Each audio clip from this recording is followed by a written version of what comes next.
Buongiorno, buongiorno, ben ritrovati con Focus TG, commenti sui risultati dei ballottaggi con la vittoria di Nicola Finco a Bassano del Grappa e Mirella Bagliana a Vittorio Veneto e poi in tutti i comuni in cui si è votato, quindi oggi dopo il voto ci sono le reazioni, sentiremo tante testimonianze, ma c'è tanta cronaca, parleremo di molta cronaca e c'è un fatto importante per la viabilità della Pedemontana e di tutto il Veneto, cioè l'inaugurazione del casello a Montecchio Maggiore sulla A4. Andiamo subito in diretta da Daniele Garbin.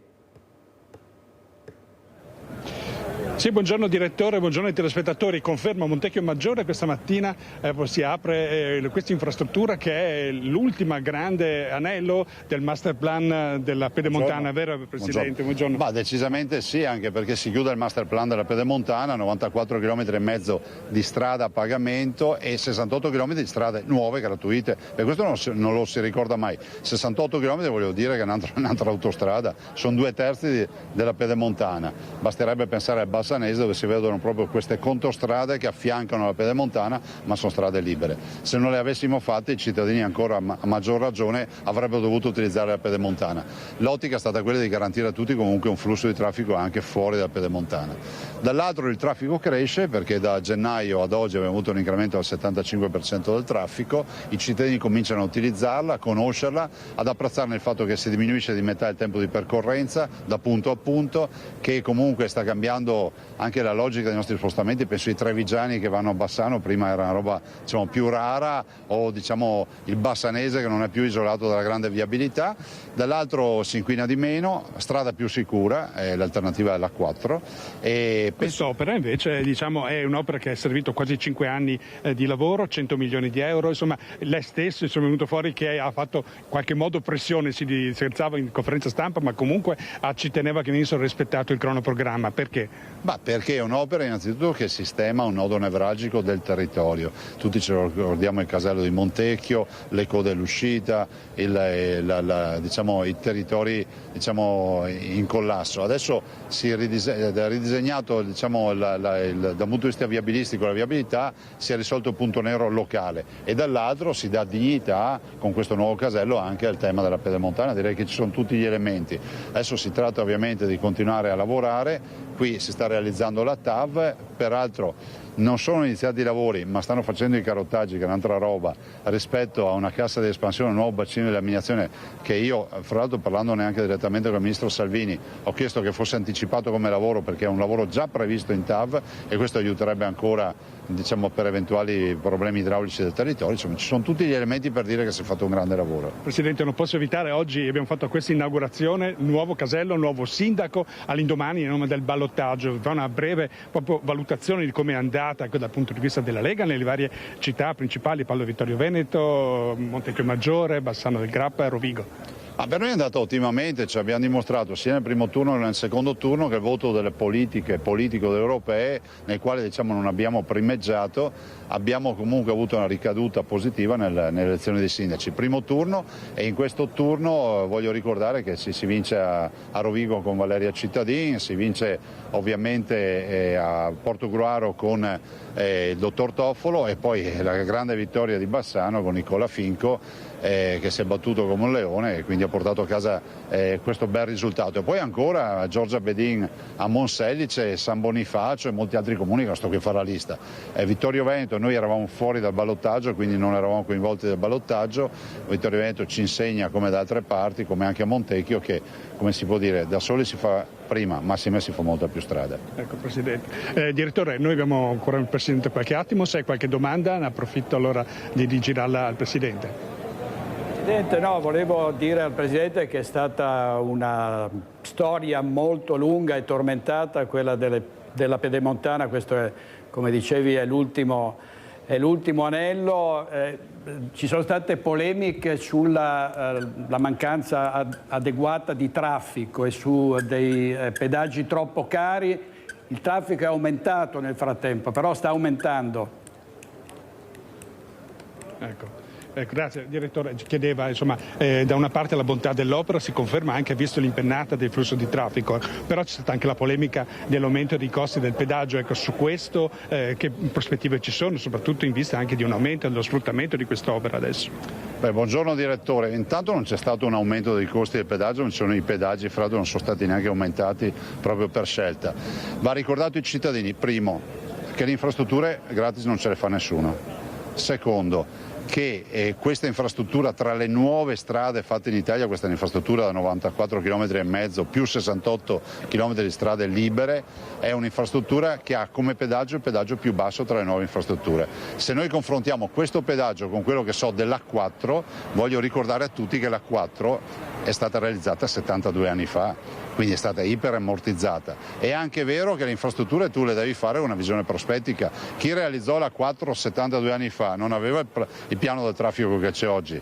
Probabilmente la stragrande maggioranza dei cittadini 72 anni fa non aveva neanche la macchina a casa, era patente, avevano ancora i cavalli con i carretti o gli asini, perché poi oppure l'autostrada del sole. Quindi le infrastrutture vanno fatte in prospettiva. La Pedemontana sarà un'infrastruttura utile, lo sta già dimostrando, crescerà negli anni. Noi appena riusciremo nei piani del traffico a vedere un raggio di sole con il traffico che è già cresciuto cominceremo a valutare anche l'abbassamento dei pedaggi, questo è sempre stato un impegno, ma non deve passare l'idea che tutto è gratis, perché lo dico magari è controproducente, no? Perché uno dice io non sono abituato a dare pacche sulle spalle ai cittadini e raccontare bugie, c'è l'infrastruttura e nessuno ce le fa se qualcuno non paga il pedaggio, funziona così. Grazie Presidente, ecco direttore, se qualcos'altro. Avevi capito male, io non avevo parlato di aumento di pedaggio, ho detto se si poteva in qualche modo contenere il costo dei pedaggi, ma insomma non è un problema. Salutami il Presidente, grazie a Daniele Garbini e a Simone Squarcina da Montecchio Maggiore, dove è stato inaugurato il nuovo casello della A4 e quindi ormai la Pedemontana si mette molto facilmente su questa grande autostrada. Adesso andiamo a Quinto di Treviso, se non ho visto male, dove c'è Daniela Sizzia. C'è stato un incendio, un attentato, si segue la pista del gesto doloso in un bar di Quinto di Treviso. Daniela Sizzia.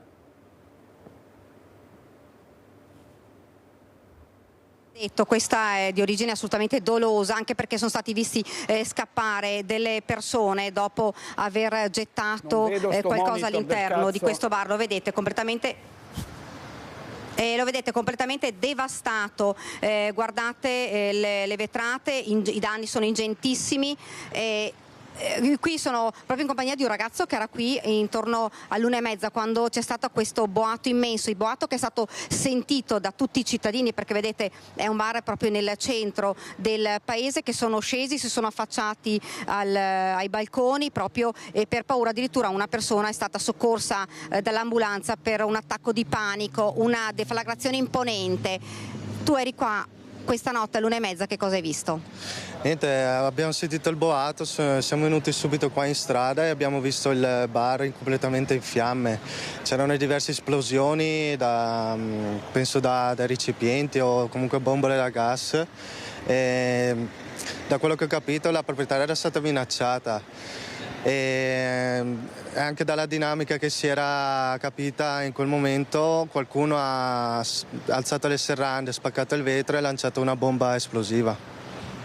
L'effetto lo vedete alle mie spalle. Direttore, le faccio vedere addirittura ovviamente i vetri in frantumi della finestra che si vede là, la finestra del bagno del locale. La porta è stata scaraventata al di là della stanza e guardate, una scheggia è finita addirittura nel muro della casa di fronte, si è conficcata nel muro. Cioè un boato e una deflagrazione davvero imponente. Parlano anche di più esplosioni. Noi siamo con il sindaco di Quinto, sindaco Neoletto, buongiorno. Buongiorno a tutti. Sindaco, è un fatto davvero gravissimo, inquietante. È un fatto molto grave che ci lascia un po' perplessi, nel senso che non avevamo mai avuto episodi del genere negli ultimi anni, quindi siamo un po' preoccupati di questo sì. Ecco, cittadini spaventati, li abbiamo visti, insomma li abbiamo anche sentiti, si sono svegliati di soprassalto con questo boato, anzi con questi boati, perché parlano di più esplosioni e davvero erano impauriti, terrorizzati. Sì, da quello che ho percepito io è stato appiccicato un incendio, poi ovviamente bombole di gas hanno fatto il resto come boati, quindi più bombole, magari più boati, però il risultato è veramente grave. Parlavo stamattina con la proprietaria che è abbastanza sotto shock e non riesce a capacitarsi di perché sia successo questo. Ecco, titolare e direttore che era stata già minacciata più volte, addirittura a casa sua le avevano appiccato a peso dei cartelli con devi chiudere, e quindi come era stata quindi anche minacciata, dietro non si capisce cosa può esserci. Sì, mi ha raccontato anche questo, sinceramente lei probabilmente aveva fatto delle segnalazioni alle forze armate, ma detto questo sì, non si capisce neanche il perché è appena aperto da poco, quindi non penso abbia avuto dei problemi con dei clienti, perché tutto sommato il quale funzionava abbastanza bene, era partita bene, quindi il risultato è questo. Era molto addolorata di questo, sicuramente anche un po' scioccata di questo. Ecco, un'attività, e Sindaco poi le chiedo di attendere noi, un'attività che ovviamente è andata completamente distrutta, attività che è stata aperta qui a Quinto circa 3 mesi fa e che andava bene, ci dicono tutti quanti, un bar dove c'era sempre gente, pieno di persone, e guardate ormai insomma è davvero distrutto, i danni sono ingentissimi. Fra l'altro sono arrivati qua anche i vigili del fuoco questa mattina, perché hanno dovuto valutare le case vicine, perché ad esempio la casa, questa palazzina qua, abita una ragazza ed il muro è crepato dalla parte della sua abitazione, per cui insomma ci diceva anche il papà di questa ragazza che è sotto shock e che si è spostata, è andata a vivere dal papà in questo momento, ha detto non sa nemmeno se tornerà a vivere qui, quindi insomma una situazione davvero difficile. Le indagini dei carabinieri, forse qualcuno dice, potrebbe stringerci il cerchio ben presto, perché è stata vista un'auto scappare e probabilmente è stata presa anche la targa, ma sono state anche adesso visionate le telecamere di sorveglianza della zona, e quindi forse potrebbe esserci già qualcuno di fermato già nelle prossime ore. Direttore, poi non so se riusciamo a farle sentire le parole proprio delle persone, che è la prima che è arrivata qui dopo l'esplosione, ed è proprio il papà di quel ragazzo che si è sentito male e che ci ha detto proprio: ho visto scappare quest'auto. Sentiamo dunque l'intervista, poi restituisco la linea allo studio. Allucinante, Far West, ma... Che cosa suo figlio ha visto tutto? No, mio figlio ha sentito il botto, ecco, basta. E ci dicono che erano dei ragazzi che sono scappati in macchina. Sono scappati in macchina, ma non so dirvi altro, perché ho visto solo la macchina andare via. Ha visto fuggire quindi una macchina? Sì, una macchina blu che correva via e basta. Paura tanta, un boato pazzesco? Botto pazzesco, la casa ha tremato. Non ho mai visto una cosa del genere? No, qua no, si vede la prima volta. Lei è successo a che ora più o meno? Verso l'1:15, per l'esattezza. Ha sentito questo forte boato? Si è fatto... Fuori ci siamo affacciati in tanti, perché qua abbiamo visto questa macchina correre via e basta. Poi sono arrivati i carabinieri e poi i pompieri. E ha visto le fiamme? Sì, beh, le fiamme dopo 5 minuti sono propagate su tutto il negozio. Vi siete fatti un'idea di che cosa può essere accaduto? No, perché? Assolutamente no. È la prima volta che succedono a Quinto queste cose qua. Che cosa ha pensato questa mattina? Un po' di shock sicuramente. E suo figlio? Mio figlio è spaventato, comunque adesso è tranquillo. Sappiamo che è stato portato in ospedale. No, ha preso, sì, era in ambulanza, c'era l'ambulanza qua, quindi gli hanno dato dei tranquillanti e basta. Non è andato in ospedale, era a casa. Tanta paura ha preso con il boato? Sì, con il boato ha preso tanta paura. I bambini perché le stanze sono a ridosso proprio del negozio, quindi hanno preso tanta paura. Minacce e poi questa esplosione, quindi un atto doloso, diciamo una pista mafiosa, no? Perché tutte le cosche si sono infiltrate, qui c'è richiesta di pagamenti di pizzo, ci sono aziende che vengono svuotate da signori che arrivano in giacca e cravatta, che poi cominciano a minacciare, poi a prendersi tutte queste imprese. Sono dati impressionanti. Ancora andiamo avanti con la cronaca. È sotto shock la comunità del Camerun che vive tra Padova e Ponte San Nicolò, perché domenica, come vi abbiamo raccontato, ha perso la vita una bambina di 3 anni che annegata in un canale di scolo mentre i genitori stavano facendo un picnic. Il giorno dopo si fanno più chiari i contorni della tragedia che ha visto una bimba di 3 anni annegare in un canale di scolo dopo essersi allontanata di pochi metri dalla zona in cui si trovavano il padre e altri amici di famiglia che avevano organizzato un picnic. Tutte famiglie originarie del Camerun che in pratica ogni settimana si trovano in quel parco vicino alla zona industriale di Ponte San Nicolò per fare festa in compagnia.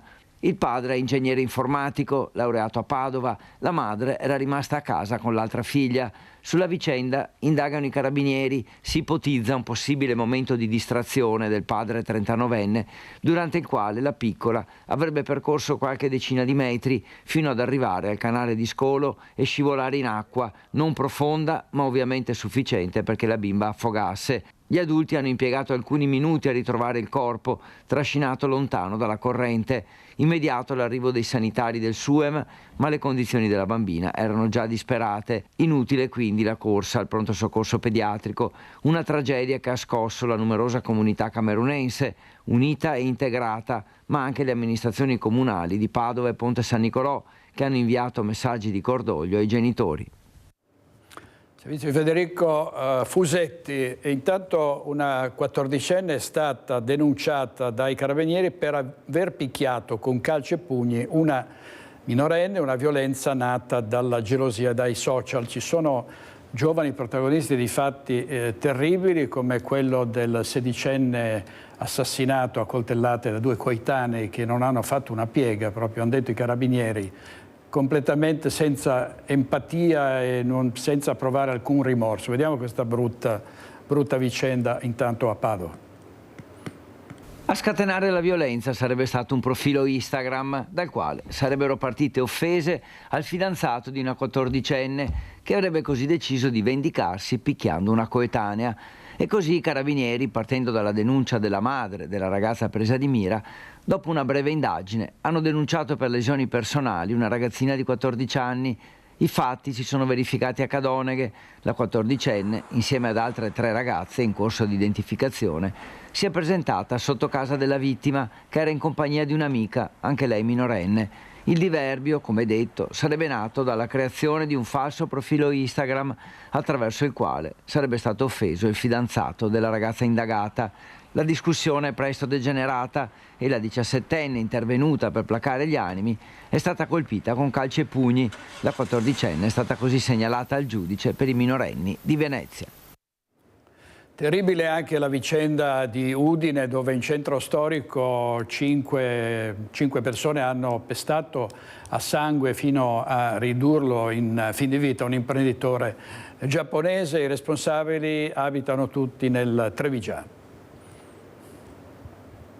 Mentre Shinpei Tominaga continua a lottare tra la vita e la morte sotto terapia farmacologica nell'ospedale di Udine, la sua famiglia lo sta raggiungendo in Italia per stargli vicino, nel mentre gli aggressori sono stati subito individuati e fermati già nella stessa nottata tra venerdì e sabato. Hanno tutti tra i 20 e i 30 anni, nello specifico Samuele Battistella, 20enne di Vittorio Veneto e residente a Mareno di Piave, Daniel Wedam di Conegliano, così come ivi residente Abdallah Jouama, 22enne, originario anch'egli di Vittorio Veneto. A dar manforte a questo gruppo 2 ucraini residenti a Pescara, Ivan Boklac e Oleksandr Vitaljovich Petrov.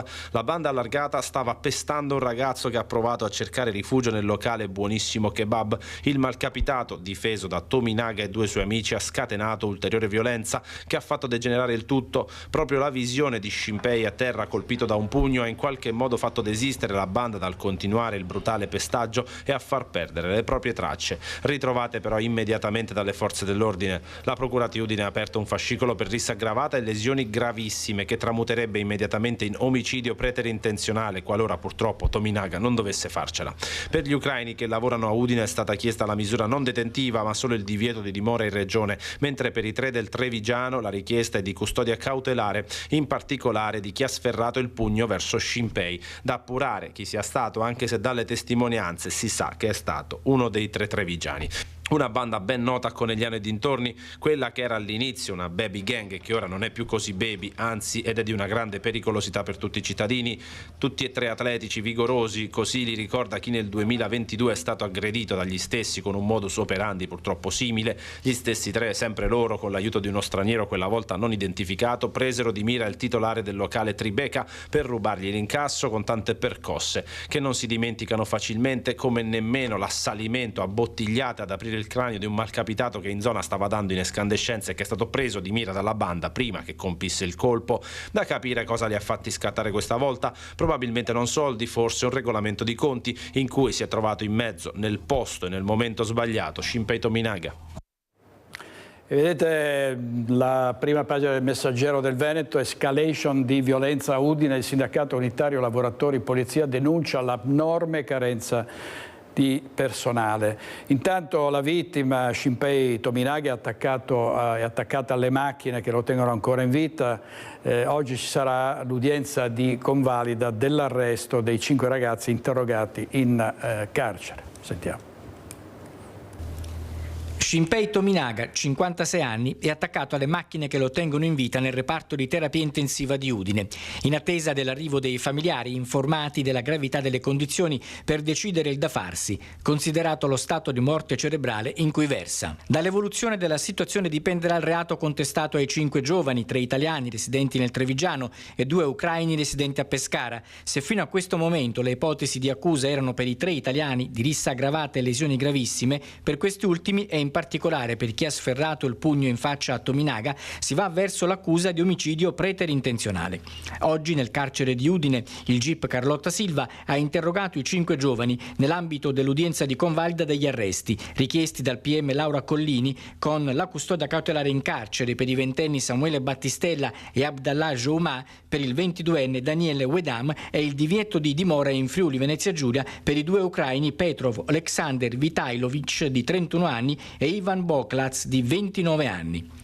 Dalle indagini sarebbe emerso che in via delle Pelliccerie a colpire Tominaga nel ristorante etnico Buonissimo Kebab con un violento pugno in faccia che gli ha fatto perdere l'equilibrio provocando la caduta a terra e il trauma cranico con fratture multiple sarebbe stato Samuele Battistella. Io assisto il signor Battistella al momento come difensore d'ufficio in attesa di verificare se assumerà un incarico fiduciario.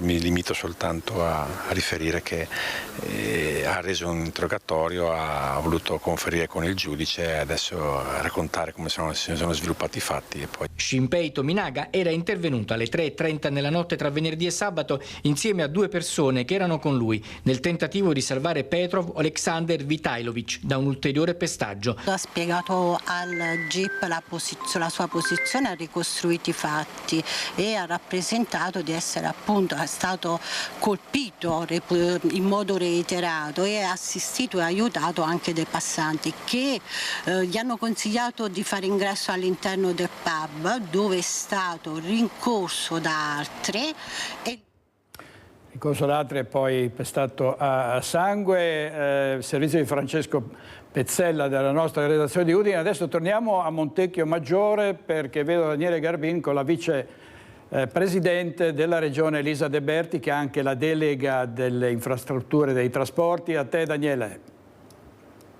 In finestra. Io non sento niente. Sei in diretta. Sì, buongiorno direttore, grazie alla linea. Ci siamo spostati in questo momento con l'assessore vicepresidente Elisa De Berti. Che importante è quest'opera allora per il territorio? Ma ha un'importanza sicuramente strategica. I nodi dell'elettricità del vecchio casello erano noti a tutti quelli che lo percorrevano, sicuramente darà maggior fluidità di traffico a tutto questo territorio, un'opera importante che migliora anche l'accessibilità a questa importante infrastruttura che attraversa lungo il corridoio mediterraneo tutto il Veneto. Abbiamo anche chiesto prima se c'erano questioni anche sulle tariffe, quanto importante sono, anche l'idea che insomma, rispetto ad altre tratte sono più care in questo tratto. Sì, allora tutte le infrastrutture che sono di nuova costruzione di fatto hanno le tariffe molto alte, lo sappiamo perché spesso e volentieri viene fatto il confronto con la Brescia-Padova, ma è un confronto impari perché la Brescia-Padova ha 70 anni, ha oltre 70 anni, quindi sicuramente i costi di costruzione sono già stati abbondantemente ammortizzati. Stiamo facendo delle verifiche, continuiamo anche in base ai flussi di traffico a fare delle valutazioni sulla possibilità di intervenire sulle tariffe. Appena ci sarà qualche risultato sicuramente lo comunicheremo. È un'opera importante, tenete presente che 2 miliardi 258 milioni di costo di costruzione, ha inciso molto anche il fatto che l'opera per il 70% è in trincea, quindi la gestione e la manutenzione ha dei costi sicuramente più elevati rispetto ad averla costruita sul piano campagna, e questo va ad incidere anche sulle tariffe. E anche la questione che mi si è fatto discutere, la polemica anche su quelle misurazioni in galleria, sull'acqua, voi in qualche modo vi ribarrete sul gestore? No, ma allora abbiamo fatto tutte le segnalazioni, abbiamo chiesto al gestore di fare tutte le verifiche necessarie per poter fare tutte le verifiche necessarie, ci hanno dato rassicurazioni, non ci sono problemi di staticità di fatto sulla galleria, perché le gallerie sono due, le crepe che erano state allargate dal concessionario per poter intervenire, poter fare le verifiche del caso, adesso sono state chiuse, insomma non c'è nessun problema di staticità, ma è solo un problema estetico. Per quanto riguarda l'acqua, è un fenomeno carsico che ha trovato sostanzialmente nei giunti una fessura per poter uscire l'acqua. Anche da questo punto di vista sono in corso tutte le verifiche, aspettiamo la relazione alla fine del concessionario, però insomma ci hanno già detto che non ci sono problemi di sicurezza. Allora, direttore, io non ho ritorno purtroppo audio, non posso sentire in questo momento, mi scuso. Intanto allora auguriamo buon lavoro, assessore. Grazie. Ecco, restituiamo la linea allo studio. Grazie. Alla vicepresidente Elisa De Berti e a Daniele Garbin con Simone Squarcina dal casello di Montecchio. Poco fa a Sveglia Veneti Mirella Tuzzato ha intervistato gli esponenti del Comitato Grave di Ciano, il dottor Nicoletti e un'altra esponente del Comitato, che hanno detto la loro su quello che la Regione si accinge a proporre per evitare una catastrofe lungo il Piave. È stata una intervista unilaterale, siccome noi teniamo al pluralismo e al sentire tutte le campane, vorrei che intervenisse sulla questione l'assessore alla protezione civile e all'ambiente della Regione del Veneto, Giampaolo Bottacin, che abbiamo in collegamento. Buongiorno assessore. Buongiorno a tutti gli ascoltatori.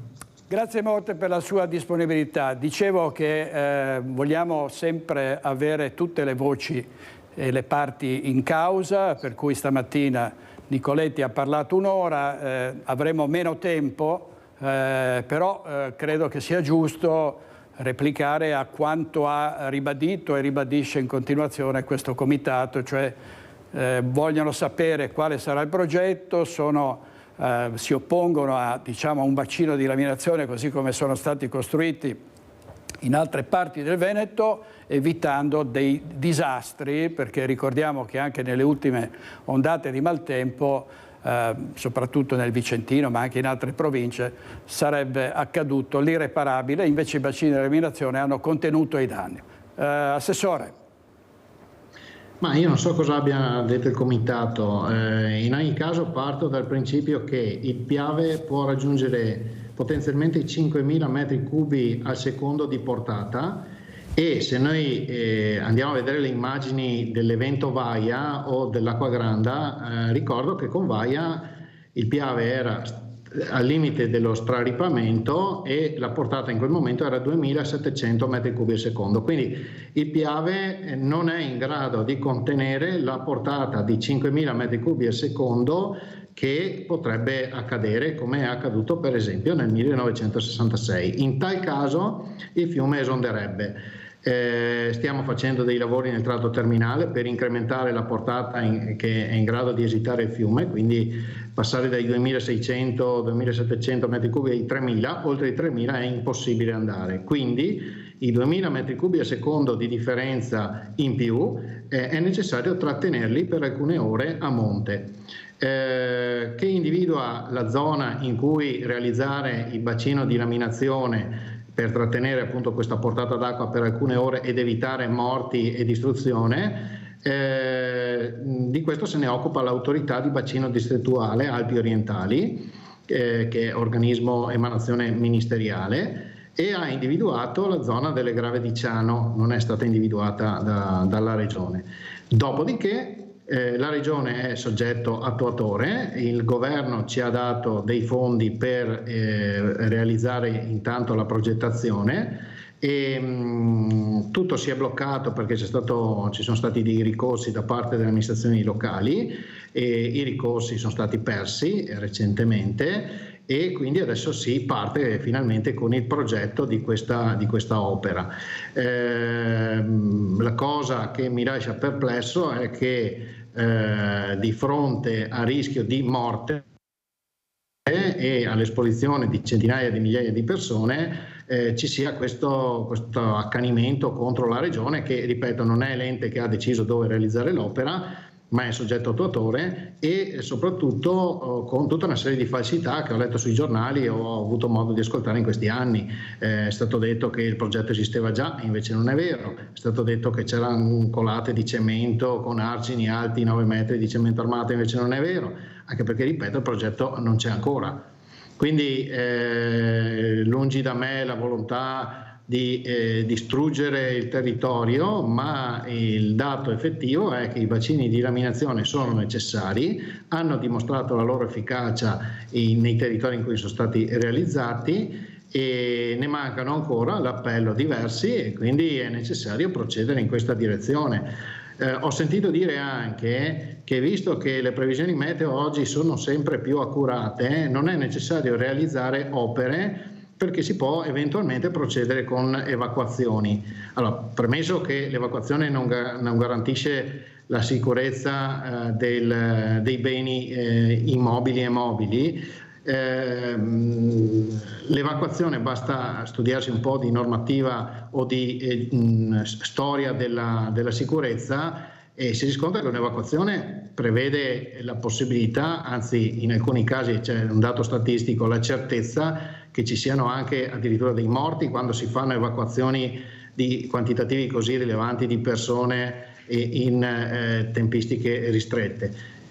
Quindi questo mi ha lasciato un po' perplesso, però ripeto, io non è che devo star qui a difendere una cosa rispetto all'altra. Il Ministero ci ha dato i fondi, noi abbiamo due possibilità: o spendiamo i fondi e avviamo la progettazione, oppure qualora dovesse succedere qualcosa ne risponderemo noi, esattamente come un sindaco, giusto per far capire, che prende i soldi per sistemare la scuola dal punto di vista sismico, non lo fa, viene la scossa sismica, muoiono i bambini e poi vanno giustamente a prendere il sindaco. Quindi non è che abbiamo margini discrezionali per dire non si fa o si fa. I dati oggettivi sono quelli che dicevo prima: 5.000 metri cubi al secondo di potenzialità di portata a cui può arrivare il Piave, la capacità di esitarne 3.000 e quindi 2.000 metri cubi al secondo vanno trattenuti. Anche, altra cosa che ho sentito è: ma devono trattenerli nei bacini di montagna. Forse chi dice sta roba non sa che da 50 anni i bacini di montagna vengono abbassati a settembre proprio per laminare le piene, magari con i turisti presenti. Io abito in comune di Alpago sul lago di Santa Croce e il lago di Santa Croce da anni viene abbassato proprio per laminare le piene, e con un sacrificio notevole da parte del territorio, perché ovviamente i turisti vogliono fare surf, occupano i campeggi e gli alberghi della zona, però non vedo le proteste che invece ci sono, che è un processo alle intenzioni, perché contestare un progetto che ancora non esiste francamente mi ha lasciato un po' perplesso.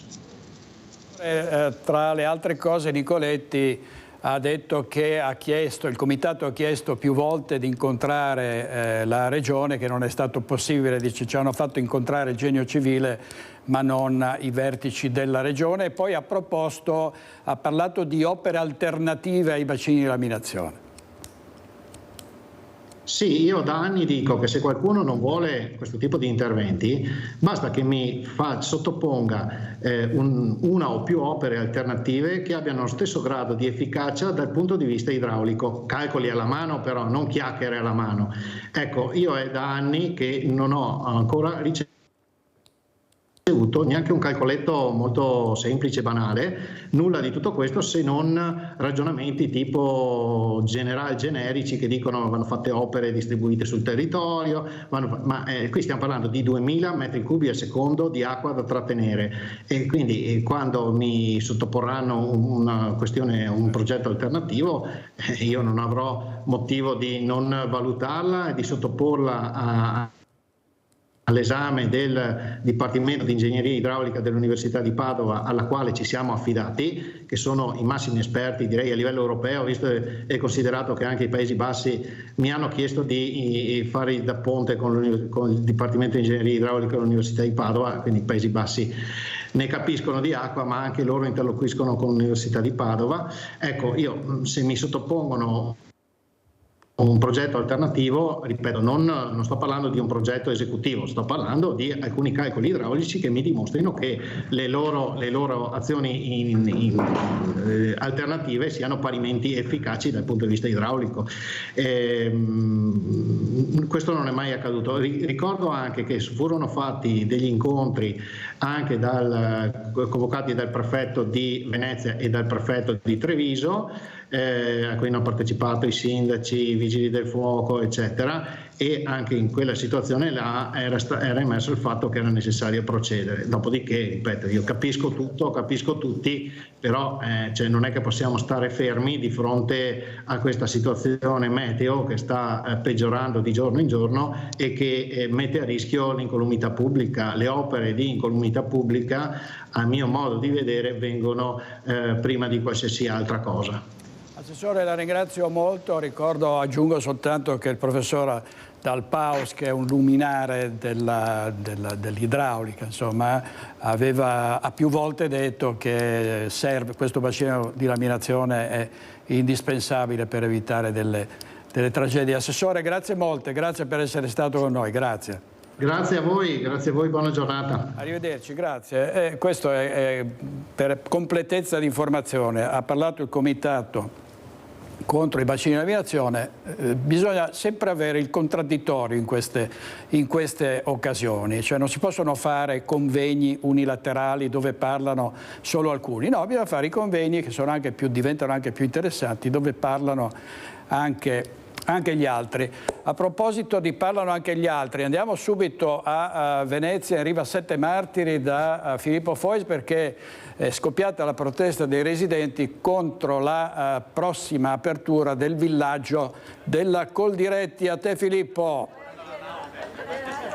Sì, allora è scoppiata la protesta. Qui adesso c'era una signora, perché qui vedete che ci sono un sacco di residenti che stanno parlando con le alte gerarchie della Coldiretti, perché c'è anche il presidente regionale, c'è il segretario di Venezia. Che cosa sta succedendo? Perché non vi va bene questo villaggio della Coldiretti? Non ci va bene perché non rispetta i bisogni dei veneziani, insomma, noi bisogni, Guardi, qua c'è da dire una cosa, direttore, perché sono molto arrabbiati. Adesso spiego io perché. In questo momento ci sono 800 persone che stanno montando un villaggio enorme nel quale arriveranno 60.000 visitatori e questi 60.000 andranno a sommarsi a tutti i visitatori della Biennale che è qua dietro, più coloro che parteciperanno alla sagra di San Piero di Castello, che è una delle più affollate, per cui diciamo che per Venezia è un fatto molto particolare. Allora qui abbiamo il presidente regionale di Coldiretti, ma lei non si aspettava questo genere di accoglienza? Come purtroppo succede per questo tipo di iniziative, quando si va anche nei centri storici e in una città delicata e fragile come Venezia, probabilmente è inevitabile trovare un po' di disagio da parte di chi vi abita.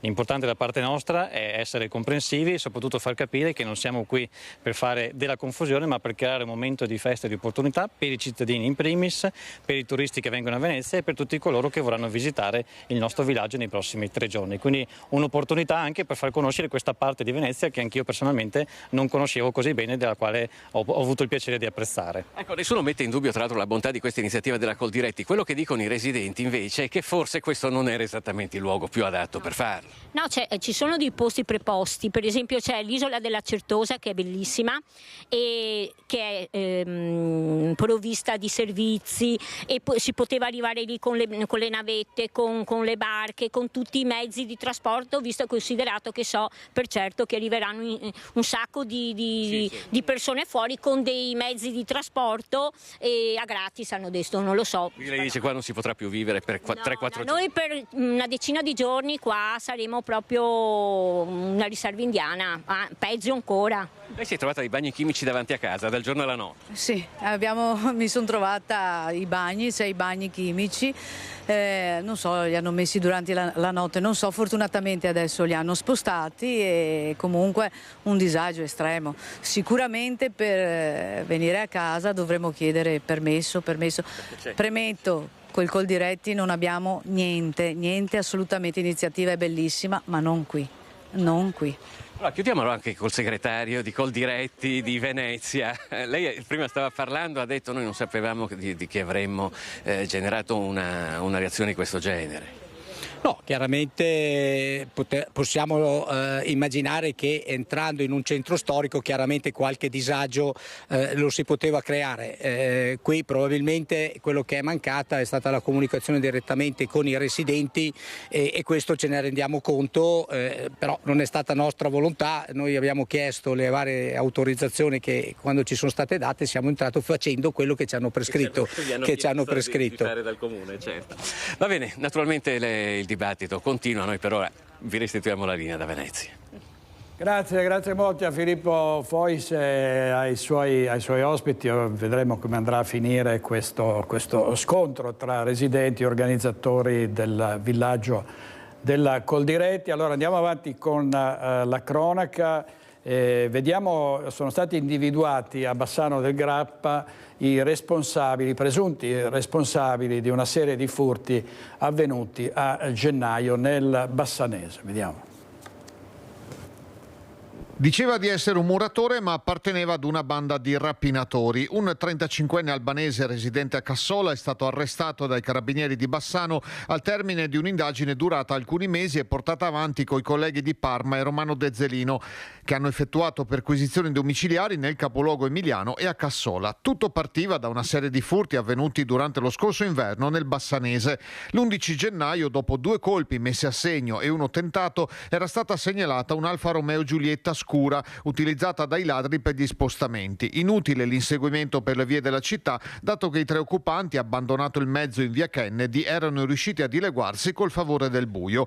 Le indagini hanno portato a individuare il terzetto di origine albanese. 2 erano residenti a Parma, 1 a Cassola e sono stati arrestati all'alba dello scorso venerdì. Nella casa dell'indagato, domiciliato nel Vicentino, sono stati trovati 95 grammi di cocaina e un revolver Bulldog calibro 320, privo di marchio di fabbrica e matricola. L'uomo, dopo la convalida dell'arresto, è stato trattenuto in carcere a Vicenza. Oggi in regia Focus TG Renato Capoglia e Italo Morao e continuiamo con la cronaca nera. C'è stato un raid di furti nella Marca, tanto per cambiare, un residente aggredito dai ladri a Bibano di Godega di Sant'Urbano e in manette 2 ladri a Conegliano che avevano fatto irruzione in un'abitazione. Le pattuglie dei carabinieri hanno girato in lungo e in largo questa zona dove è avvenuto il furto. I ladri hanno fatto irruzione in una casa in via Marconi dove è avvenuta una colluttazione tra il proprietario, un 40enne, e i malviventi. È accaduto a Bibano di Godega Sant'Urbano. Le urla della vittima hanno fatto accorrere i vicini di casa facendo fuggire i criminali. Atto gravissimo, dice il sindaco. Già l'entrare nelle case dei nostri cittadini, insomma, è sicuramente un qualcosa di grave che accade. In più sapere che c'è stata una colluttazione fisica ovviamente crea ancora più preoccupazione. Ladri che nelle ultime ore hanno girato fra Bibano e Pianzano. Noi proprio poche settimane fa abbiamo approvato in giunta la sottoscrizione del protocollo con la prefettura per quel che riguarda il controllo di vicinato che appunto a breve arriverà anche a Godega. Era stato fatto un primo incontro con la cittadinanza, adesso abbiamo inviato il protocollo firmato, attendiamo il proseguo per poi definire il tutto. Inoltre è stata fatta domanda, ha spiegato il sindaco, per un piano che prevede 8 punti di videosorveglianza nel comune. A Conegliano invece i carabinieri della locale compagnia hanno arrestato in flagranza di reato 2 cittadini marocchini di 21 e 22 anni che hanno fatto irruzione in una casa di via Gorizia, il cui proprietario era fuori città per lavoro. I 2 soggetti hanno depredato per ben 2 volte lo stesso appartamento tra venerdì, sabato e domenica. Il secondo blitz è stato fatale ai 2 giovani trovati in possesso di 2 cellulari, un paio di occhiali da sole, un portamonete contenente 4.000 euro, 2 monete straniere antiche ed una carta PostePay prepagata. I 2 la sera prima, oltre a ferirsi ad una mano, avevano portato via dalla stessa abitazione altri oggetti. Tutta la rifurtiva è stata restituita al legittimo proprietario, convalidato l'arresto per i 2 che rimangono in carcere. Ed ancora il questore di Treviso, a seguito del provvedimento di espulsione giudiziaria emesso dal magistrato di sorveglianza di Avellino, ha disposto l'accompagnamento alla frontiera di un cittadino albanese classe 91 pluripregiudicato per reati contro il patrimonio. L'uomo sarebbe responsabile di numerosi furti in varie città d'Italia, tra cui Padova e Venezia. Allora, intanto c'è stata, mi hanno segnalato una tromba d'aria in provincia di Rovigo, poi vedremo le immagini e sentiremo anche i particolari, ma a proposito di maltempo, tempeste, bufere che hanno preceduto l'elezione del sindaco Nicola Finco a Bassano del Grappa, andiamo subito da Alex Giuliano. A te la linea, Alex, a te. Direttore, buongiorno, buongiorno ai nostri telespettatori. Noi siamo qui con Renzo Rigon e Andrea Viero, che è il segretario della Lega di Bassano, nonché, possiamo dirlo, braccio destro di Nicola Finco. Nicola Finco che ieri ha vinto il ballottaggio con il 51,57% dei voti, poco più di 8.600 i voti portati a casa, 500 in più di Roberto Campagnolo, lo sfidante della coalizione di centrosinistra.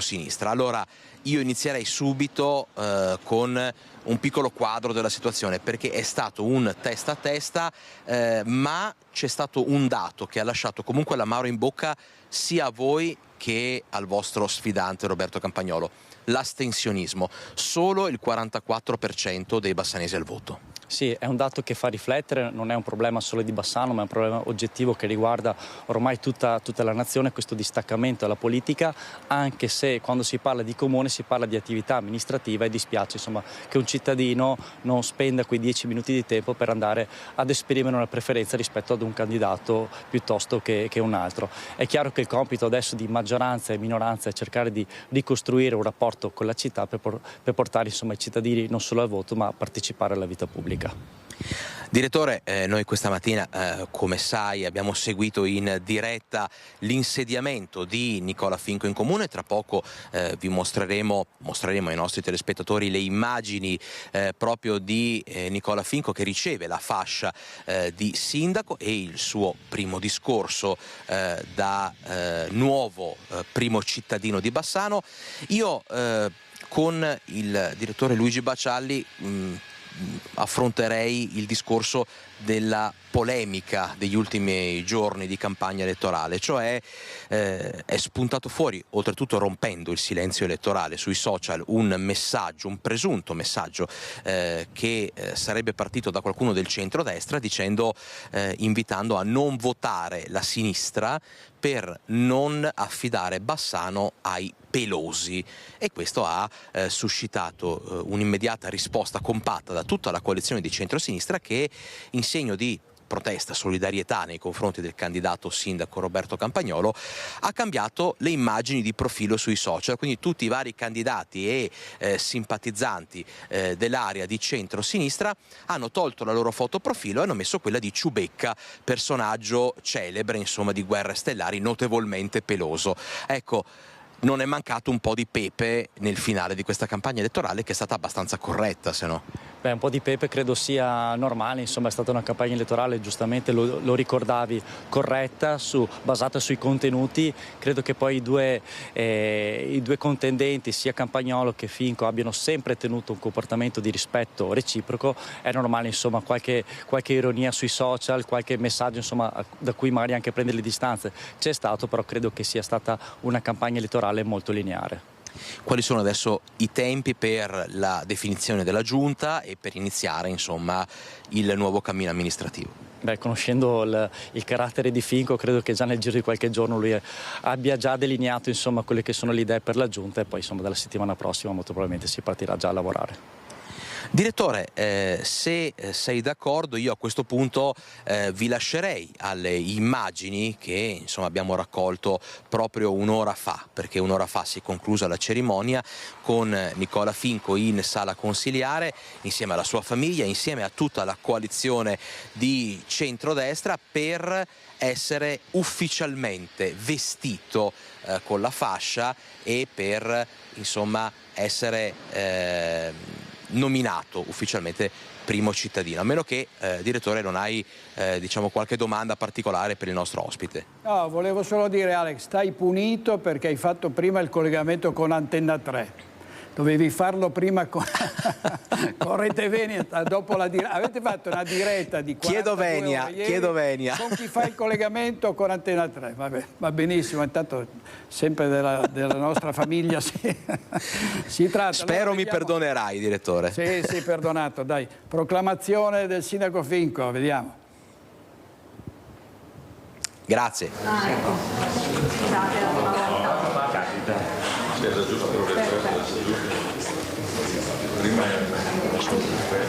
Benissimo, da questo momento il nuovo sindaco Nicola Finco entra in carica.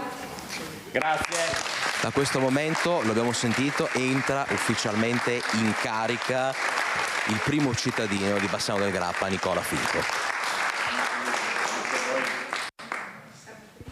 Ascoltiamo adesso il suo primo discorso da sindaco di Bassano. Brevemente, già ieri sera ho avuto modo di ringraziare, insomma, le tante persone che mi hanno sostenuto e supportato in questa campagna elettorale.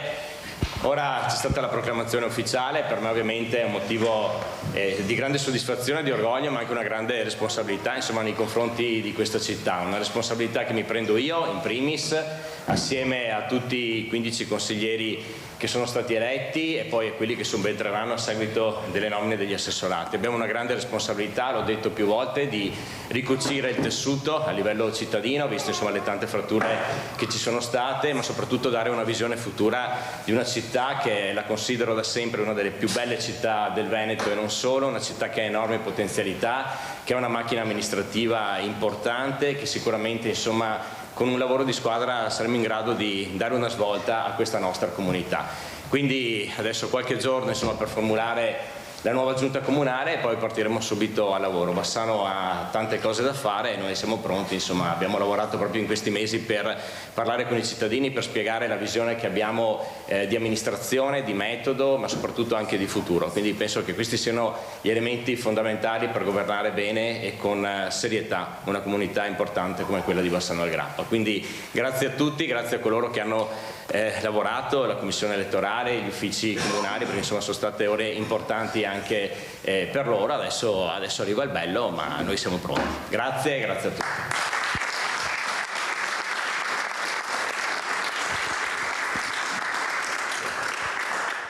Grazie molte a Alex Giuliano e ai nostri colleghi di Bassano del Grappa, che ieri hanno seguito dalle 13:30 fino alle 21 praticamente tutto il ballottaggio tra Nicola Finco e Roberto Campagnolo. È stato un vero e proprio testa a testa. Vi dicevo di una bufera, una tromba d'aria in provincia di Rovigo. Il vento ha scoperchiato un capannone industriale in via Grandi e i pezzi di lamiera si sono sollevati verso il parcheggio del centro commerciale Aliper in viale Porta Adige. Vediamo alcune immagini, questa è la tromba d'aria, sono immagini riprese dal sindaco di Borgo Veneto Michele Sigolotto, che ringraziamo. I danni ingenti soprattutto alla Liper di Viale Porta Adige, vi dicevo, vetri sono letteralmente scoppiati, in particolare all'interno del bar il tesso si è imbarcato e i pannelli sono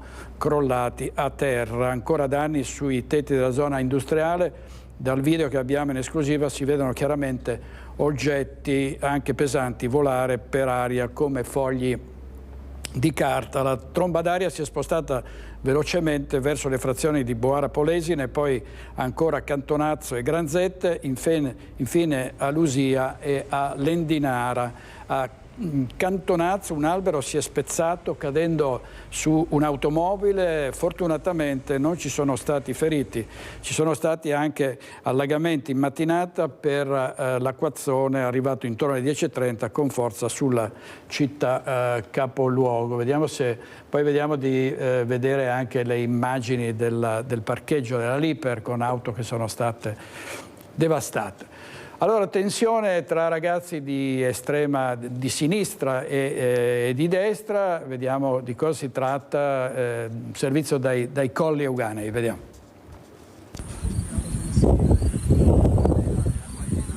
Bandiere con croci celtiche, saluti romani e boia chi molla, un vero e proprio raduno fascista al Parco Fiorine sui Colli Euganei, quello che denuncia la rete degli studenti medi con un video che hanno ricevuto e rilanciato sulle loro pagine social.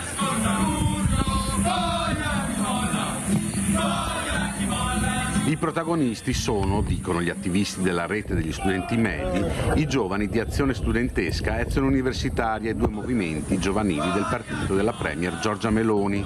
Il raduno è dello scorso 20 giugno, solstizio d'estate. La manifestazione che festeggia il Sol Invictus era stata annunciata quella mattina tramite gli account social delle associazioni studentesche di destra. Conosciamo bene queste realtà, sappiamo come l'estrema destra giovanile si muove da ben prima che l'inchiesta girata in queste settimane facesse emergere la verità agli occhi di tutti. Una verità che si nasconde nelle trame della rappresentanza studentesca e universitaria e purtroppo anche in quella dei partiti. Realtà che hanno degli elementi culturali di riferimento che non ci possiamo più permettere di ignorare e che denunciamo con forza. Presidente Meloni, cosa ha da dire al riguardo? Come sindacato studentesco la nostra richiesta è chiara. I movimenti e le associazioni di ispirazione neofascista devono essere sciolti. Quindi continua la tensione tra destra e sinistra. Intanto sono stati individuati a Bassano e Grappa una serie i presunti responsabili di una serie di furti avvenuti a gennaio nel Bassanese, però temo che sia già stato dato, forse no, vabbè, vediamolo. Diceva di essere un muratore, ma apparteneva ad una banda di rapinatori. Un 35enne albanese residente a Cassola è stato arrestato dai carabinieri di Bassano al termine di un'indagine durata alcuni mesi e portata avanti coi colleghi di Parma e Romano Dezzelino, che hanno effettuato perquisizioni domiciliari nel capoluogo emiliano e a Cassola. Tutto partiva da una serie di furti avvenuti durante lo scorso inverno nel Bassanese. L'11 gennaio, dopo 2 colpi messi a segno e uno tentato, era stata segnalata un Alfa Romeo Giulietta scura utilizzata dai ladri per gli spostamenti. Inutile l'inseguimento per le vie della città, dato che i 3 occupanti, abbandonato il mezzo in via Kennedy, erano riusciti a dileguarsi col favore del buio.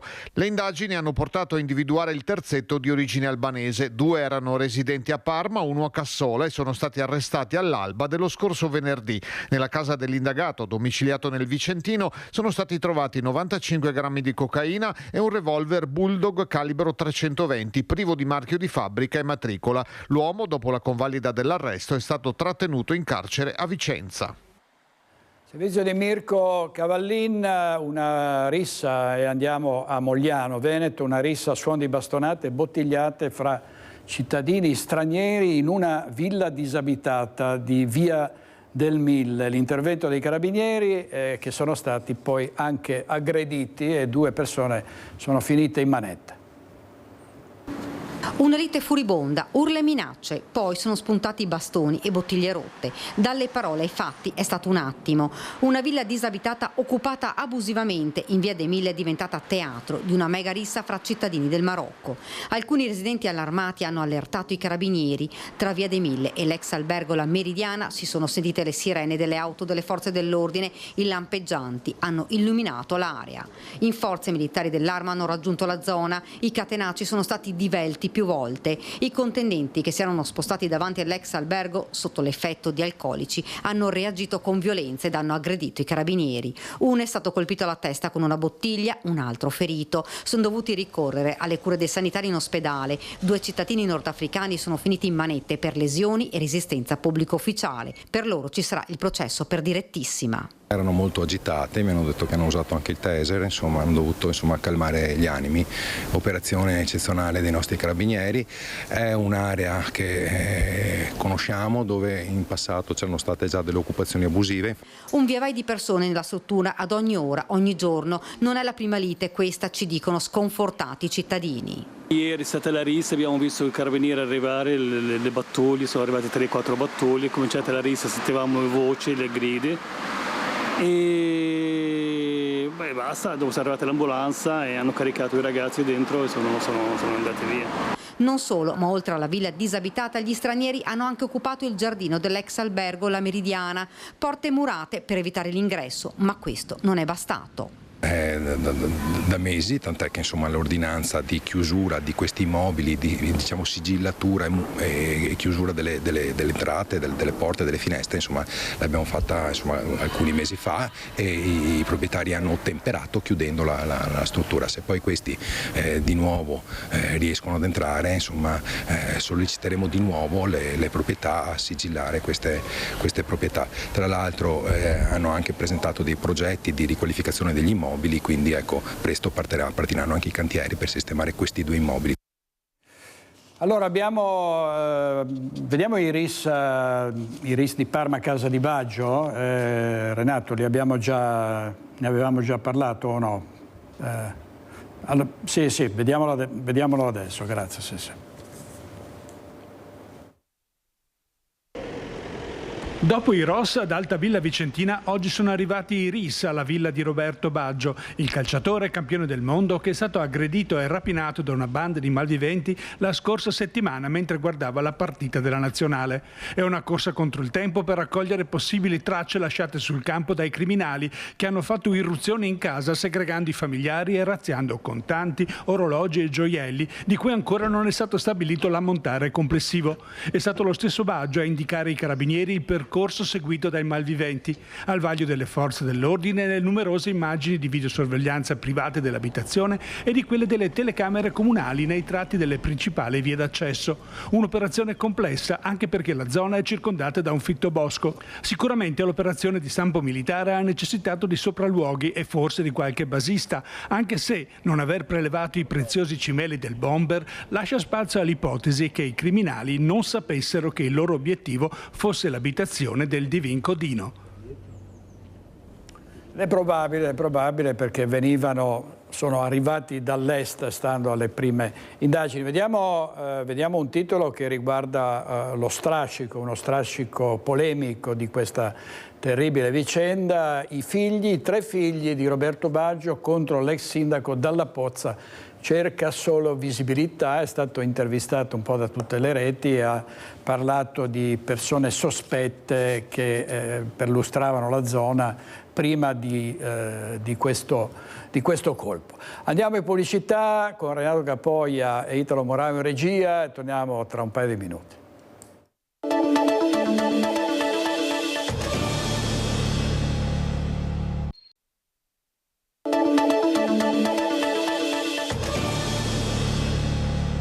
Come fare a molestare una moglie? Basta togliersi il braccialetto elettronico. Vediamo questa vicenda, ce la racconta Anna Maria Parisi. Con il bracciale elettronico era tornato a minacciare l'ex moglie, per questo un 27enne di Mestre è stato arrestato. Il braccialetto elettronico gli era stato applicato dopo le continue minacce e molestie nei confronti dell'ex moglie, che ora abita nel Vicentino.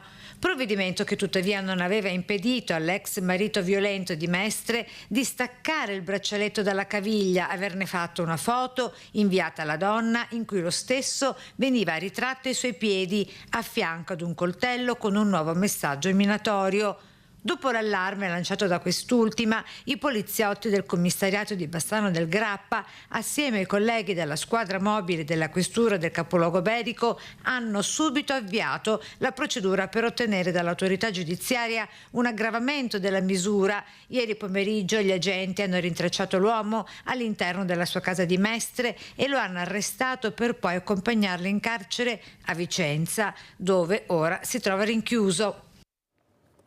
Aveva colpito con uno schiaffo una ginnasta minorenne che era alle prese con una serie di esercizi alla trave. Questa mattina in tribunale a Treviso il direttore tecnico del Gymnasium di Villorba, Moira Ferrari, difesa dall'avvocato Luigi Fadalti, è stata condannata a 2 mesi per abusi di mezzi di correzione. I fatti erano avvenuti nel 2017, l'atleta durante l'esercizio era scivolata cadendo dalla trave e l'allenatrice, una coach di livello nazionale della ginnastica artistica, si sarebbe avvicinata alla bambina e l'avrebbe colpita al volto.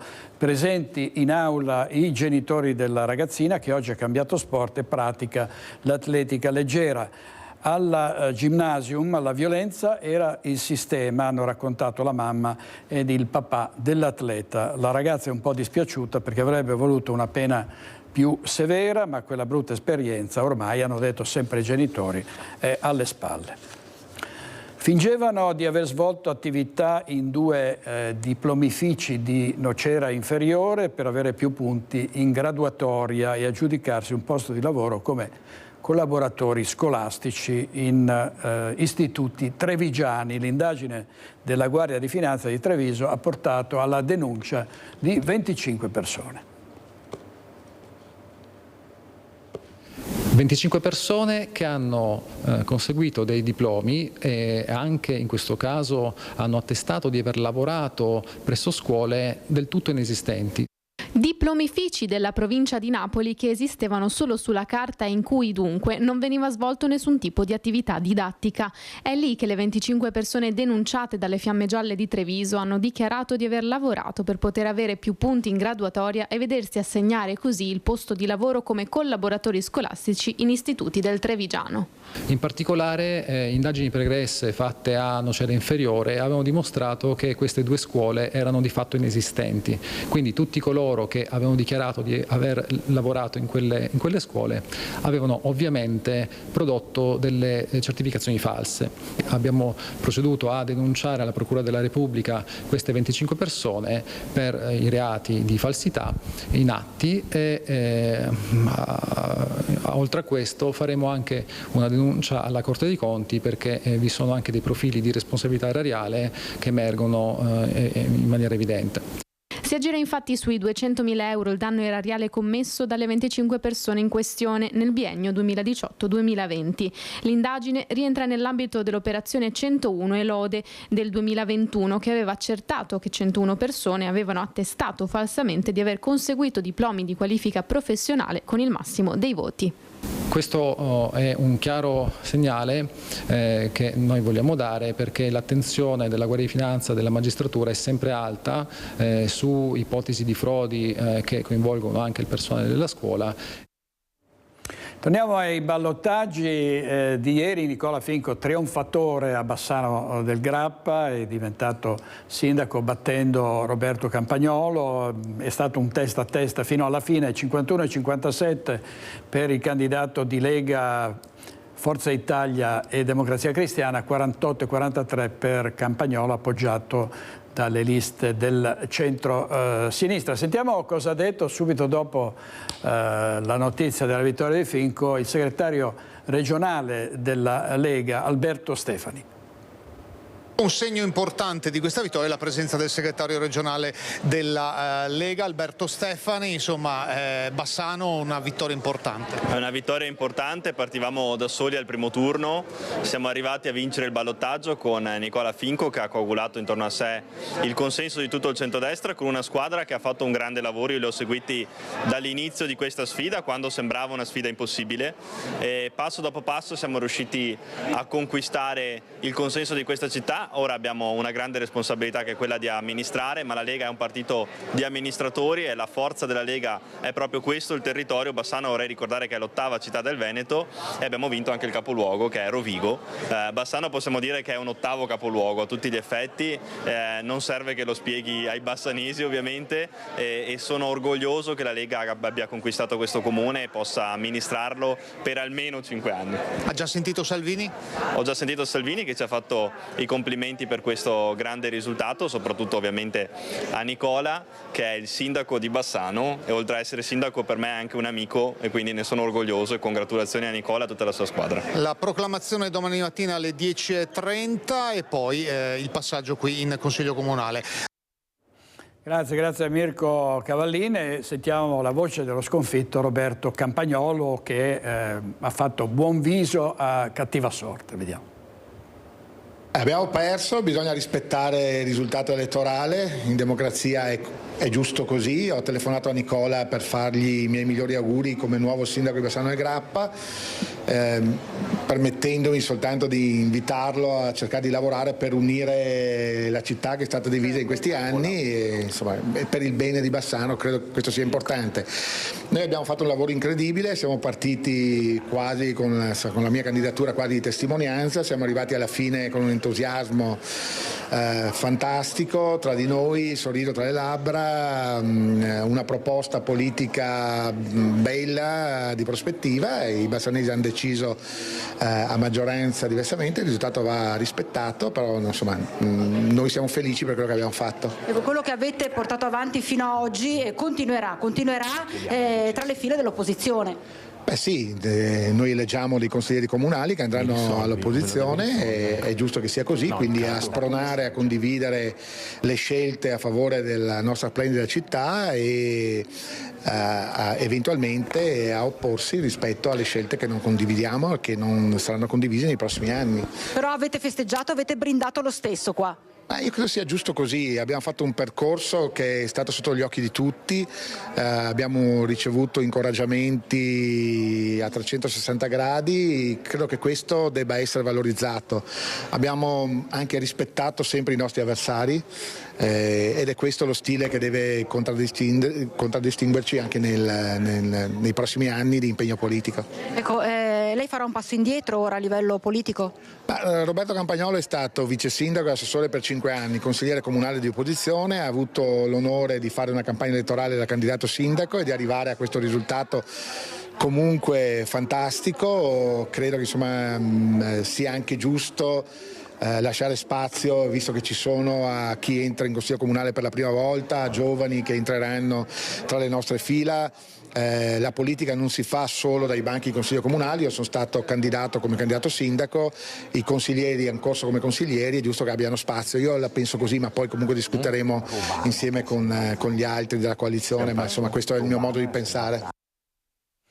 E invece a Vittorio Veneto si è imposta per il centro-sinistra Mirella Bagliana, ha sconfitto Gianluca Posocco, non con un grande distacco, ma ha vinto col 53,66 contro il 46,34. Sentiamola nel servizio di Lina Paronetto. Innanzitutto la dedico a tutti i cittadini, ai lavoratori che si alzano alle 6 di mattina per andare in zona industriale a lavorare, agli operatori dell'ospedale, a tutti coloro che fanno enormi sacrifici nella loro quotidianità di vita, e quindi il pensiero va a tutte le forze anche produttive. La vittoria la dedico dico a tutte le persone che quotidianamente si impegnano nel loro percorso di vita. Lei è arrivata qui in piazza con una bicicletta, è simbolico anche questo gesto? Certo, nel senso che voglio dire Vittorio Veneto sarà la città della bicicletta, delle biciclette, perché insomma il territorio, abbiamo un bellissimo territorio e dobbiamo cercare di rilanciare quella che sarà la mobilità dolce e riporteremo tante persone in bicicletta. Ecco, sì. Ecco, come dormirà sogni sereni allora stanotte? Sì, io penso, ho sempre dormito in questo periodo serenamente, anche perché se mi sono presa l'impegno sono cosciente di poter andare avanti e farlo. Tra l'altro ho attorno a me una grossa squadra e tantissime persone che ci sostengono, quindi insomma saremo in tanti a governare la città. E da domani mattina quindi in municipio? Sì, adesso ancora non so di preciso le procedure, sì, domani mattina saliremo in municipio, aspetteremo il decreto e poi insomma prenderemo subito l'avvio ai lavori. Ecco. Che sensazione è stata fare questo percorso fino a qua e ricevere questo mazzo di fiori? Allora, il percorso è stato bello come sempre, io mi muovo da sempre in città e il contatto con le persone è la prima cosa, il contatto con i cittadini è quello che forse ci ha portato fin qua. Il ricevere il mazzo di fiori è simbolico perché insomma è un riconoscimento che hanno fatto alla mia persona, ma io con tanta riconoscenza riconosco anche il lavoro fatto da tutta la coalizione. Ecco.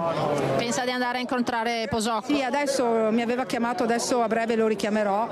Sicuramente sì, la nostra idea è quella di collaborare insomma anche con le minoranze, con l'opposizione per quello che dovrà essere il progetto di rilancio della città, ecco, sicuramente.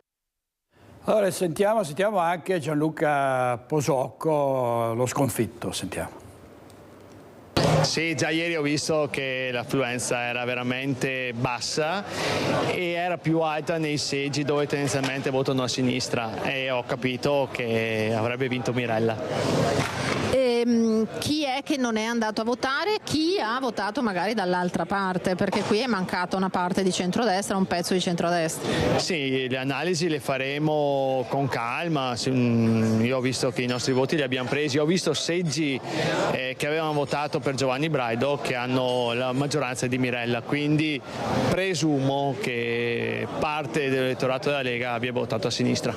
E questo come lo commenta? Era logico, lo immaginavo.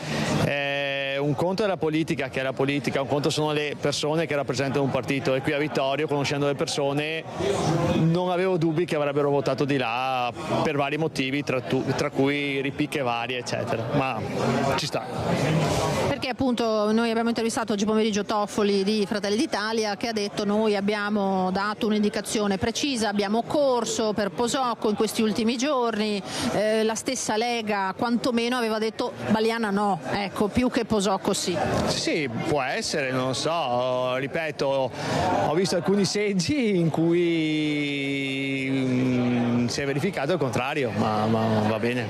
Cosa si è detto con Tony Darè? Niente, mi dispiace per Tony perché veramente ha fatto un gran lavoro, abbiamo detto di non perdere queste risorse che tanto hanno lavorato per noi, perché quando hai delle persone così cominci un attimo a coinvolgerle, senz'altro fra qualche anno saranno pronte per poter prendere in mano questa magnifica città. Glielo chiedessero adesso, rifarebbe questa avventura, tornerebbe a seguire Tony Darè in questa scissione leghista? Ancora di più e lo rifarei al 1000%, ho fatto la scelta giusta. Il centrodestra si è diviso anche qua e Posocco in un'altra intervista aveva detto che molti elettori della Lega pare abbiano votato per il centro-sinistra pur di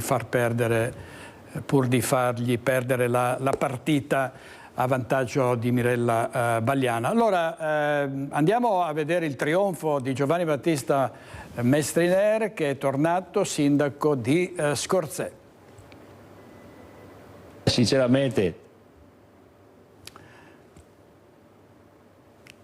casomai riusciamo a vedere, ecco, vediamo il grafico, si è imposto col 52,88 Giovanni Battista Mestriner sulla rivale Nais Marcon 47,12 che era stata la sua vice sindaca, e quindi una partita che si è chiusa con una vittoria notevole. Stasera tra l'altro Mestriner sarà qui a Focus. Vediamo cosa ha detto dopo la vittoria. È stata una campagna elettorale particolarmente difficile e problematica, però adesso lasciamo perdere tutto, andiamo avanti, operativi da domani, perché abbiamo tante cose per Scorzè da affrontare ed andare avanti. Comunque insomma una bella soddisfazione. Le principali quali sono? La riorganizzazione degli uffici, dobbiamo riprendere in mano tutta una serie di questioni interne e poi dobbiamo velocemente rispondere ad alcune delle questioni che abbiamo posto in campagna elettorale sui medici di base, sull'orario degli uffici comunali, cercare insomma di modernizzare l'amministrazione passo dopo passo. Però insomma le cose da fare sono tante, l'entusiasmo c'è, è una bellissima squadra di ragazzi giovani e quindi insomma andiamo avanti. Andiamo in pubblicità, un altro mezzo minuto circa e poi torniamo e chiudiamo Focus TG.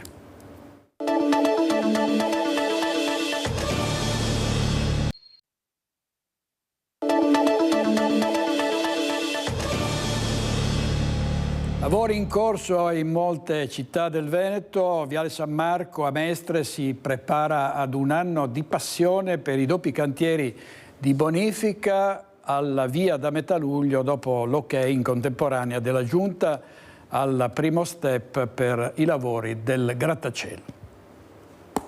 Da metà luglio il villaggio San Marco a Mestre si prepara a vivere un anno di passione per i doppi cantieri pubblici, quelli di bonifica del verde e del rifacimento delle linee fognarie, cantieri pubblici che si intervalleranno con quelli privati nell'area ex Real San Marco per la costruzione del grattacielo e del supermercato, percorso quest'ultimo già iniziato con la prima adozione della scorsa settimana di Giunta con l'ok ai lavori della viabilità. L'area interessata del Real San Marco, che è un'area molto grande, verrà bonificata non con finanza pubblica ma con finanza privata.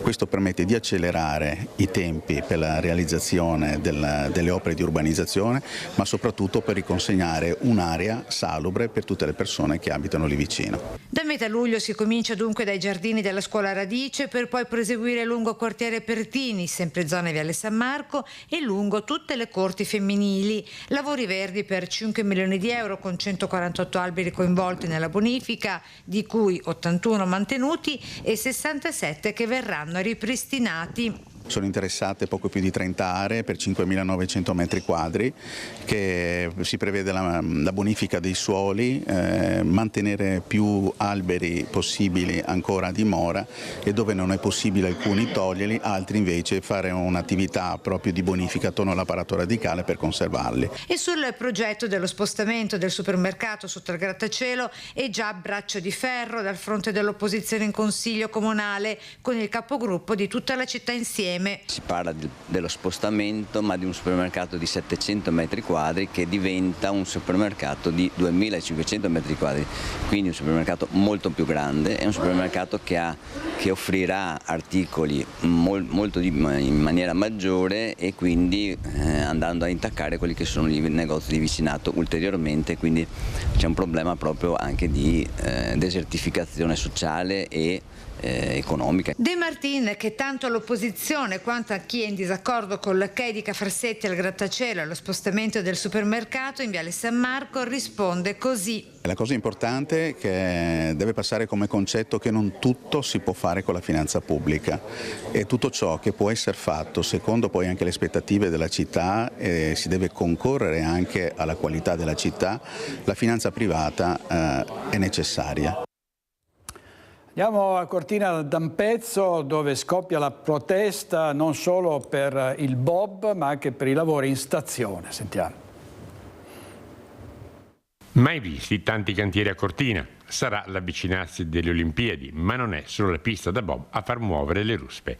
Già in occasione di una protesta ambientalista voluta per esprimere il proprio dissenso nei confronti del costruendo impianto olimpico, il corteo era passato e si era fermato nei pressi della stazione illustrando e contestando i lavori previsti. Quei lavori ora sono cominciati e chi ha attività che si affacciano sul viale prospiciente della stazione protesta. Il problema è che il Comune non si è organizzato assolutamente in maniera preventiva. Ecco, io non sono assolutamente contro il progetto. Sono contro il momento in cui si è deciso a realizzare, a cominciare il cantiere, durante gli innumerevoli cantieri che esistono già per la realizzazione di tutte le opere olimpiche. C'è però a chi va ancora peggio. La storica edicola che si trova proprio sul lato della stazione sembrerebbe addirittura avere i giorni contati. Senza parcheggio la gente comunque non si ferma più, non gira. Poi da sabato hanno chiuso anche l'accesso al piazzale della stazione per le corriere dei turisti e più che altro senza di quello noi non lavoreremo più. Speriamo verrà realizzato entro il 2027. Questi lavori non verranno ultimati alla fine di febbraio 2026 se non il palazzo della questura ex Chipass. Una ventina di giorni fa ci hanno richiamato e praticamente entro il 31 di agosto dobbiamo sbaraccare tutto. Cioè, dovete sbaraccare tutto, vuol dire che dovete chiudere? Sì, l'edicola qui non ci sarà più, basta. Servizio di Fabio Fioravanzi, chiudiamo con il cordoglio per la morte della psicologa, psicoterapeuta Vera Slepoi. Tra le sue molte amiche, forse la sua migliore amica era Maria Elisabetta Alberti Casellati, da tanti anni proprio legate da una solida amicizia, che ha ricordato Vera Slepoi così.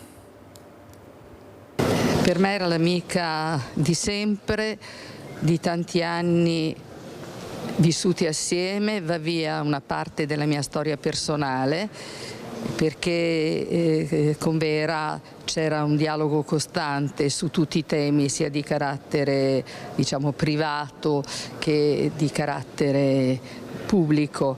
Questo è il ricordo del ministro delle riforme Casellati, della psicologa e saggista Vera Slepoi, mancata nella notte tra giovedì e venerdì. Un'amica con cui ha condiviso molto politicamente, ma soprattutto umanamente. Un'amicizia fatta anche di progetti da sviluppare insieme. Dovevamo scrivere sempre un libro assieme. Ormai era diventato quasi per noi un gioco, nel senso che ad ogni incontro elaboravamo idee, progetti, ma non abbiamo mai schiacciato su carta questo scritto, che riguardava poi l'intreccio delle nostre professioni, che avevano molti punti in comune, io come matrimonialista e lei come psicoterapeuta. Sabato di questa settimana, il 29, avrei dovuto essere a casa sua a cena, e questa improvvisa scomparsa davvero lascia un vuoto incolmabile. Intanto però non è ancora stata resa nota la data dei funerali della psicoterapeuta e scrittrice, che aveva fatto di Padova la sua città. La famiglia infatti ha richiesto ulteriori accertamenti per comprendere la causa della sua morte.